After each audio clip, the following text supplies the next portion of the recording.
Le tour de l'animal en 80 podcasts, un programme conçu et présenté par Eric Cobast, proposé par INSEC Grande École. Saison 1, l'animal, premiers efforts pour l'apprivoiser. Épisode 8, spécisme et antispécisme. Les deux termes apparaissent ensemble en 1970 en anglais. Ce sont des néologismes, spécisme, qui sont forgés par Richard Ryder du groupe d'Oxford, lequel publie en 1971 le désormais classique et cultissime Animals, Men and Morals.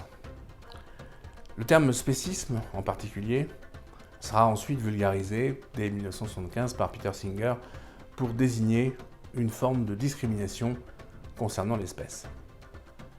Construit sur le modèle des mots racisme et sexisme, le spécisme est leur strict équivalent pour l'espèce. Dans ces trois cas, il s'agit d'une doctrine justifiant la domination d'un groupe sur tous les autres. Le spécisme prétend que l'espèce humaine est supérieure aux espèces animales. Il établit en outre une hiérarchie entre les espèces animales selon que celle-ci lui semble plus proche de l'espèce humaine. Mais ce terme de spécisme n'est forgé au fond que pour permettre le développement de son antonyme, antispécisme, qui lui s'inscrit dans la perspective de ce qu'on appelle l'animalisme. L'animalisme, c'est un mouvement, une doctrine qui relève de l'éthique et du droit et qui prétend faire bénéficier toutes les espèces animales susceptibles de ressentir de la souffrance des avancées de l'humanisme.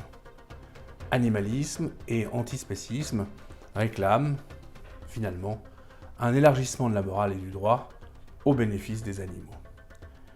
La nuance entre les deux doctrines peut paraître ténue. Elle est toutefois bien réelle et il convient de la souligner. L'animalisme, en effet, est une sorte d'humanisme compassionnel qui vise à étendre le bénéfice des valeurs de l'humanisme bien au-delà de l'espèce humaine. On est dans une logique de la diffusion. L'antispécisme, en revanche, refuse de reconnaître à l'être humain une essence qui le placerait au-dessus des autres êtres vivants. De ce point de vue, il s'agit d'une position anti-humaniste et qui s'accompagne souvent du souhait de voir diminuer très significativement le nombre d'êtres humains sur la Terre. L'antispécisme, anti-humaniste, a donc partie liée avec les tenants de ce qu'on appelle la Deep Ecology de John Lovelock.